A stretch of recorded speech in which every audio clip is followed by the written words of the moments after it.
कृष्ण गोविंद हरे मुरारे, हे नाथ नारायण वासुदेव। ओम नमो नारायणाय, ओम नमो नारायणाय, ओम नमो नारायणाय। अभी हम समूह ने देखा प्रभु श्री नारायण किस प्रकार वामन के रूप में अदिति के गर्भ से हुए और अपना नारायण रूप उन्हें दिखाकर फिर वो नन्हे बालक के रूप में वामन के रूप में आ गए और उसी रूप में वो बलि के यज्ञशाला में आते हैं जहाँ पर कि राजा बलि यज्ञ कर रहे थे। देखते हैं इस अध्याय में हम क्या पढ़ेंगे, हम क्या सुनेंगे कि भगवान वामन बलि से 3 पग भूमि मांगते हैं और बलि उन्हें देने का वचन देते हैं। शुक्राचार्य सब समझ जाते हैं और वो बलि को इस कार्य के लिए रोकने का प्रयत्न करते हैं। ओम नमो नारायणाय, ओम नमो नारायणाय, ओम नमो नारायणाय। श्रीमन नारायण नारायण नारायण, श्रीमन नारायण नारायण नारायण, श्रीमन नारायण नारायण नारायण, श्रीमन नारायण नारायण नारायण। श्रीमद् भागवतम। भगवान वामन का बलि से 3 पग पृथ्वी मांगना।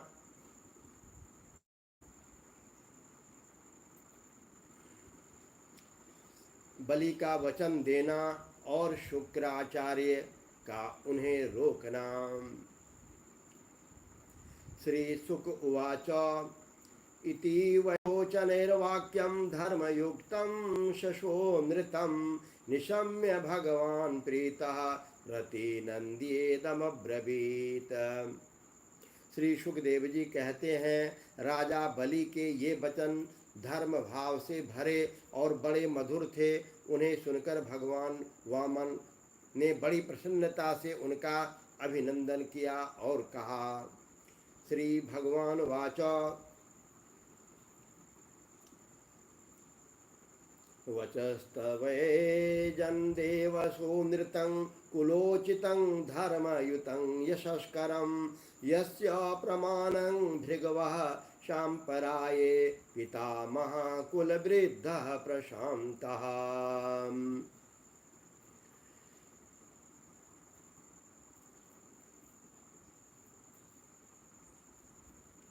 राजन, आपने जो कुछ कहा वह आपकी कुल परंपरा के अनुरूप धर्म भाव से परिपूर्ण यश को बढ़ाने वाला और अत्यंत मधुर है। क्यों न हो, परलोक हितकारी धर्म के संबंध में आप भृगुपुत्र श्रृंगा शुक्राचार्य को परम प्रमाण जो मानते हैं, साथ ही अपने कुल वृद्ध पितामह परम शांत प्रहलाद जी की आज्ञा भी तो आप वैसे ही मानते हैं। आपकी वंश परंपरा में कोई धैर्यहीन अथवा कृपण पुरुष कभी हुआ ही नहीं। ऐसा भी कोई नहीं हुआ जिसने ब्राह्मण को कभी दान न दिया हो और अथवा जो एक बार किसी को कुछ देने की प्रतिज्ञा करे बाद में वो मुकर गया हो। इस प्रकार के वामन जी को बलि के बोलने पर बलि बोलते हैं, दान के अवसर पर याचकों की याचना सुनकर और युद्ध के अवसर पर शत्रु के ललकारने पर उनकी ओर से मुंह मोड़ लेने वाला कायर आपके वंश में कोई उत्पन्न नहीं हुआ। क्यों न हो, आपकी में प्रहलाद अपने निर्मल यश से वैसे ही शोभायमान होते हैं जैसे आकाश में चंद्रमा। आपके कुल में ही हिरण्याक्ष जैसे वीर का जन्म हुआ था। वह वीर जब हाथ में गदा लेकर अकेला ही दिग्विजय के लिए निकला, तब सारी पृथ्वी में घूमने पर भी उसे अपने जोड़ का वीर ना मिला। विष्णु भगवान जल में से पृथ्वी का उद्धार कर रहे थे, तब वह उनके सामने आया और बड़ी कठिनाई से उन्होंने उस पर विजय प्राप्त की। परंतु उसके बहुत बाद भी उन्होंने बार बार हिरण्याक्ष की शक्ति और बल का स्मरण हो आया करता था, और उसे जीत लेने पर भी वे अपने को विजय नहीं समझते थे। जब हिरण्याक्ष के भाई हिरण्यकशिपु को उनके वध का वृतांत मालूम हुआ, तब वह अपने भाई का वध करने वाले को मार डालने के लिए क्रोध करके भगवान के निवास स्थान वैकुंठ में पहुंचा। तमायां तं समालोक्य शूलपाणिं कृतं तवत् चिन्तयामास कालज्ञो विष्णुर्माया विनम्बरः। यतो यतोऽहं यत्रासो मृत्युः प्राणभृतामिव अतोऽहमस्य हृदयं प्रवेक्ष्यामि परदृशाम्। भगवान विष्णु माया रचने वाले में सबसे बड़े हैं और समय को खूब पहचानते हैं। जब उन्होंने देखा कि हिरण्यकशिपु तो हाथ में शूल लेकर काल की भांति मेरे ही ऊपर धावा कर रहा है, तब उन्होंने विचार किया, जैसे संसार के प्राणियों के पीछे मृत्यु लगी रहती है, वैसे ही मैं जहाँ जहाँ जाऊँगा वहीं वहीं यह मेरा पीछा करेगा। इसलिए मैं इनके हृदय में प्रवेश कर जाऊं, जिससे यह मुझे न देख सके, क्योंकि यह तो बहिर्मुख है, बाहर की वस्तु देखता ही नहीं। असुर शिरोमणे, जिस समय हिरण्यकशिपु उन पर झपट रहा था, उसी समय ऐसा निश्चय करके डर से कांपते हुए विष्णु भगवान ने अपने शरीर को सूक्ष्म बना लिया और उनके प्राणों के द्वारा नासिका से होकर हृदय में जा बैठे। हिरण्यकशिपु ने उनके लोक को भली भांति छान डाला, परंतु उनका कहीं पता न चला। इस पर क्रोधित होकर वह सिंहनाद करने लगा। उस वीर ने पृथ्वी, स्वर्ग, दिशा, आकाश, पाताल और समुद्र सब कहीं विष्णु भगवान को ढूंढा, परंतु वे कहीं भी उसे नहीं दिखाई दिए।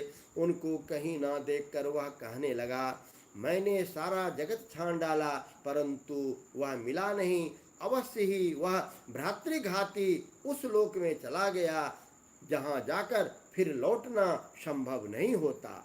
बस अब उसे वैर भाव रखने की आवश्यकता नहीं, क्योंकि वैर तो देह के साथ ही समाप्त हो जाता है।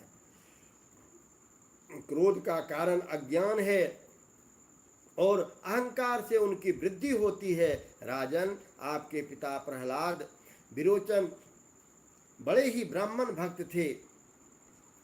आपके पिता प्रहलाद नंदन विरोचन बड़े ही ब्राह्मण भक्त थे। यहाँ तक कि उनके शत्रु देवताओं ने ब्राह्मणों का वेश बनाकर उनसे उनकी आयु का दान मांगा, और उन्होंने ब्राह्मणों के छल को जानते हुए भी अपनी आयु दे डाली। आप भी उसी धर्म का आचरण करते हैं जिसका शुक्राचार्य आदि गृहस्थ ब्राह्मण अपने पूर्वज प्रहलाद और दूसरे यशस्वी वीरों ने पालन किया है। दैत्येंद्र, आप मुँह मांगी वस्तु श्रेष्ठ हैं, इसी से मैं आपसे थोड़ी सी पृथ्वी केवल अपने पैरों से 3 कदम 3 डग मांगता हूँ। माना कि आप सारे जगत के स्वामी और बड़े उदार हैं, फिर भी मैं आपसे इससे अधिक नहीं चाहता। विद्वान पुरुष को केवल आवश्यकता के अनुसार ही दान स्वीकार करनी चाहिए। विद्वान पुरुष को अपनी आवश्यकता के अनुसार ही दान स्वीकार करनी चाहिए, जिससे वह प्रतिग्रहजन्य पाप से बच जाता है। नान्यत ते कामये राजन वदा जगदीश्वरात् नैनः प्राप्नोति वै विद्वान वदर्थ प्रतिग्रह। विद्वान पुरुष को केवल अपनी आवश्यकता के अनुसार ही दान स्वीकार करना चाहिए, जिससे वह प्रतिग्रहजन्य पाप से बच जाता है। राजा बलि अब बोलते हैं वामन जी से। बलिर्उवाच अहो ब्राह्मण दायाद वाचस्ते वृद्धसम्मता त्वंग बालो बालिशमति स्वार्थं प्रत्यबुधो यथा। हे ब्राह्मण कुमार, तुम्हारी बातें तो वृद्धों जैसी है, परंतु तुम्हारी बुद्धि अभी बच्चों की ही है जैसे। अभी तो तुम बालक ही हो, इसी से अपना लाभ हानि नहीं समझ रहे हो। मैं तीनों लोकों का एकमात्र अधिपति हूँ और द्वीप का द्वीप मैं दे सकता हूँ। जो मुझे अपनी वाणी से प्रसन्न कर ले, मुझसे केवल 3 डग भूमि मांगे, वह भी क्या बुद्धिमान कहा जा सकता है। नौपुमान मामुपव्रज्य भूयो याच्युतमर्हति तस्मात् वृत्ति करी भूमिं बटो कामं प्रतीक्षमे। ब्रह्मचारी जी, जो एक बार कुछ मांगने के लिए मेरे पास आ गया, उसे फिर कभी किसी से कुछ मांगने की आवश्यकता नहीं पड़नी चाहिए। अतः अपनी जीविका चलाने के लिए तुम्हें जितनी भूमि की आवश्यकता है उतनी मुझसे मांग लो। श्री भगवान बोलते हैं, राजन, संसार के सब प्यारे विषय एक मनुष्य की कामनाओं को भी पूर्ण करने में समर्थ नहीं है।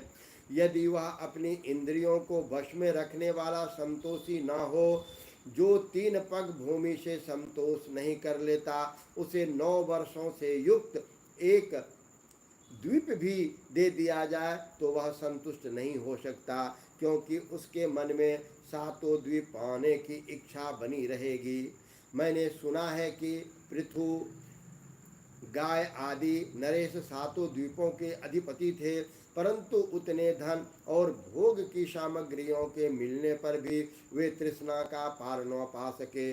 जो कुछ प्रारब्ध से मिल जाए उसी से संतुष्ट हो रहने वाला पुरुष अपना जीवन सुख से व्यतीत करता है, परंतु अपनी इंद्रियों को वश में न रखने वाला तीनों लोकों का राज्य पाने पर भी दुखी ही रहता है, क्योंकि उसके मन में, उनके हृदय में असंतोष की आग धधकती रहती है।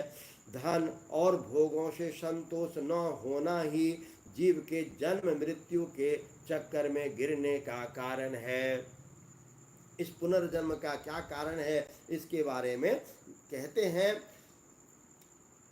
पुंसोऽयं संसृतिर्हेतुः संतोषो अर्थकामयो यदृच्छयोपपन्नेन संतोषो मुक्तये स्मृतः। धन और भोगों से संतोष न होना ही जीव के जन्म मृत्यु के चक्कर में गिरने का कारण है, तथा जो कुछ प्राप्त हो जाए उसी में संतोष कर लेना मुक्ति का कारण है। जो ब्राह्मण स्वयं प्राप्त वस्तु से ही संतुष्ट हो रहता है, उसके तेज की वृद्धि है। उससे असंतोषी हो जाने पर उनका तेज वैसे ही शांत हो जाता है जैसे जल से अग्नि। इसमें संदेह नहीं कि आप मुँह मांगी वस्तु देने वालों में शिरोमणि हैं, इसलिए मैं आपसे केवल 3 पग ही भूमि मांगता हूँ। इतने से ही मेरा काम बन जाएगा। धन उतना ही संग्रह करना चाहिए जितने की आवश्यकता हो। तस्मात् 3 पदान्येव वृणे त्वद्वरदर्शभात् एतावतैव सिद्धोऽहं वित्तं यावत् प्रयोजनम। वित्तं, जितना धन उतना ही संग्रह करना चाहिए जितना कि आपको आवश्यकता हो। इस पर वामन जी के इस प्रकार बोलने पर सुखदेव जी कहते हैं,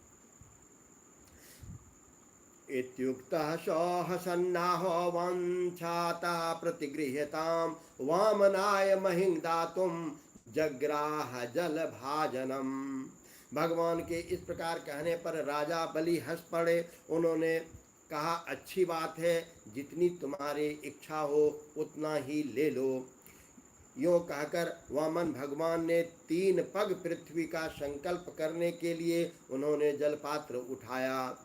शुक्राचार्य तो सब कुछ जानते थे, उन्होंने भगवान की यह लीला भी नहीं छिपी हुई थी। उन्होंने राजा बलि को पृथ्वी देने के लिए तैयार देखकर उनसे कहा, शुक्रवाच एष वैरोचने साक्षात् भगवान विष्णुरव्ययः कश्यपादितेर्जातो देवानां कार्यस्याधकः। हे विरोचन कुमार, ये स्वयं अविनाशी भगवान विष्णु हैं। देवताओं का काम बनाने के लिए कश्यप की पत्नी अदिति के गर्भ से अवतीर्ण हुए हैं। तुमने यह अनर्थ न जानकर कि मेरा सब कुछ छीन लेंगे, इन्हें दान देने की प्रतिज्ञा कर ली है। यह तो दैत्यों पर बहुत बड़ा अन्याय होने जा रहा है। मैं इसे ठीक नहीं समझता। स्वयं भगवान ही अपनी योग माया से यह ब्रह्मचारी बनकर बैठे हुए हैं। ये तुम्हारा राज्य, ऐश्वर्य, लक्ष्मी, तेज और विश्व विख्यात कीर्ति सब कुछ तुमसे छीन कर इंद्र को दे देंगे। ये विश्व रूप हैं, 3 पग में तो ये सारे लोकों को नाप लेंगे। मूर्ख, जब तुम अपना सर्वस्व ही विष्णु को दे डालोगे तो तुम्हारा जीवन निर्वाह कैसे होगा। ये विश्व व्यापक भगवान एक पग में पृथ्वी और दूसरे पग में स्वर्ग को नाप लेंगे। इनके विशाल शरीर से आकाश भर जाएगा, तब इनका तीसरा पग कहाँ जाएगा। तुम उसे पूरा नहीं कर पाओगे। ऐसी दशा में समझता हूँ कि प्रतिज्ञा करके पूरा न करने पाने के कारण तुम्हें नरक में जाना पड़ेगा, क्योंकि तुम अपनी की हुई प्रतिज्ञा पूर्ण करने में सर्वथा असमर्थ हो जाओगे। विद्वान पुरुष उस दान की प्रशंसा नहीं करते जिसके पास जीवन निर्वाह के लिए कुछ बचे ही नहीं। जिसका चलता है वही संसार में दान, यज्ञ, तप और परोपकार के कर्म कर सकता है। जो मनुष्य अपने धन को 5 भागों में बांट देता है, कुछ धर्म के लिए, कुछ यश के लिए, कुछ धन की अभिवृद्धि के लिए, कुछ भोगों के लिए और कुछ अपने स्वजनों के लिए, वही इस और परलोक दोनों में ही सुख पाता है। असुर शिरोमणे, यदि तुम्हें अपनी प्रतिज्ञा टूट जाने की चिंता है तो मैं इस विषय में तुम्हें कुछ ऋग्वेद की श्रुतियों का आशय सुनाता हूँ, तुम सुनो। सत्यं पुष्पफलं विद्यात् आत्मवृक्षस्य गीयते, वृक्षो जीवति तन्नो स्याद् नृतं मूलमात्मनः। यद् यथा वृक्ष उन्मूलः शुष्कत्युर्तते चिरात्, एवं नष्टा नृतः सद्यो आत्मा शोष्येन संशयः। परागरिक्तं पूर्णं वाक्षरं यद् तदोमिति, यद् किंचिदोमिति ब्रूयात् तेन रिच्येत वै पुमान्। भिक्ष वै सर्वमोङ्पूर्णां नालङ्कामेन चात्मना, अथैतत् पूर्णमभ्यात्मं यच्च नेत्य नृणं वचः, सर्वं नेत्य नृतं ब्रूयात् सो दुष्कृति श्वसन्मृतः। श्रुति कहती है, किसी को कुछ देने की बात स्वीकार कर लेना सत्य है और नकार जाना अर्थात अस्वीकार कर देना असत्य है। यह शरीर एक वृक्ष है, सत्य इसका फल मूल है, परंतु यदि वृक्ष ही न रहे तो फल फूल कैसे रह सकते। क्योंकि नकार जाना अपनी वस्तु दूसरों को न देना, दूसरे शब्दों में अपना संग्रह बचाए रखना, यही शरीर रूप वृक्ष का मूल है। जैसे जड़ न रहने पर वृक्ष सूख कर थोड़े ही दिनों में गिर जाता है, उसी प्रकार यदि धन देने से अस्वीकार न किया जाए तो यह जीवन सूख जाता है, इसमें संदेह नहीं। हाँ मैं दूंगा, यह वाक्य ही धन को दूर हटा देता है, इसीलिए इसका उच्चारण ही अपूर्ण अर्थात धन से खाली कर देने वाला है। यही कारण है कि जो पुरुष हाँ मैं दूंगा ऐसा कहता है वह धन से खाली हो जाता है। जो याचक को सब कुछ देना स्वीकार कर लेता है वह अपने लिए भोग की कोई सामग्री नहीं रख सकता। इसके विपरीत मैं नहीं दूंगा, यह जो अस्वीकारात्मक और सत्य है, वह अपने धन को सुरक्षित रखने तथा पूर्ण करने वाला है, परंतु ऐसा सब समय नहीं करना चाहिए। जो सबसे सभी वस्तुओं के लिए नहीं करता रहता है, उसकी अपकृति हो जाती है, वह तो जीवित रहने पर भी मृतक के समान ही है। स्त्रियों को प्रसन्न करने के लिए हास परिहास में, विवाह में, कन्या आदि की प्रशंसा करते समय, अपनी जीविका की रक्षा के लिए, प्राण संकट उपस्थित होने पर, गौ और ब्राह्मण के हित के लिए तथा किसी को मृत्यु से बचाने के लिए असत्य भाषण भी उतना भी निंदनीय नहीं है। श्रीमन्नारायण नारायण नारायण, श्रीमन्नारायण नारायण नारायण, श्रीमन्नारायण श्रीमन्नारायण नारायण नारायण, श्रीमन्नारायण नारायण नारायण। इसका हम सबों ने सुना कि किस प्रकार भगवान वामन अवतार में बलि के पास आते हैं और उनसे 3 पग भूमि मांगते हैं।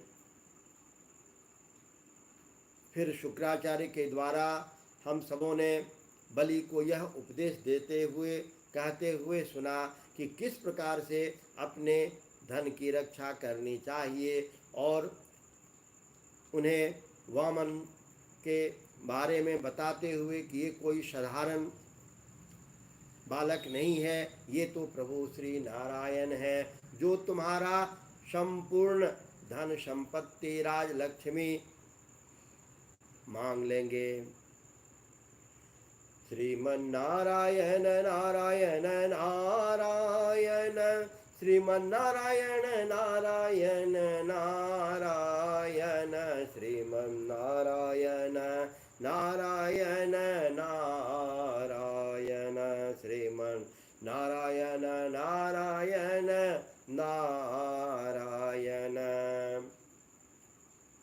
इसी प्रकार प्रभु सामर्थ्य दे, प्रभु शक्ति दे कि प्रभु की चर्चा होती रहे और यह जीवन धन्य हो जाता है जब इस प्रकार इन पुस्तकों श्रीमद् भागवतम जैसे ग्रंथ को पढ़ने का मौका मिलता है।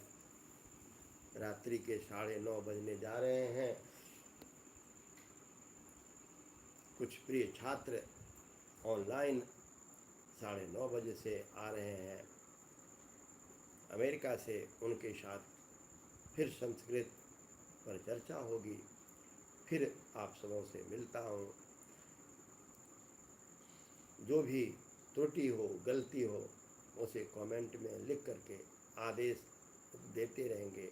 मैं क्षमा मांगता हूँ। यदि कोई गलती हुई हो, कुछ भूल होती हो तो उसे क्षमा करेंगे।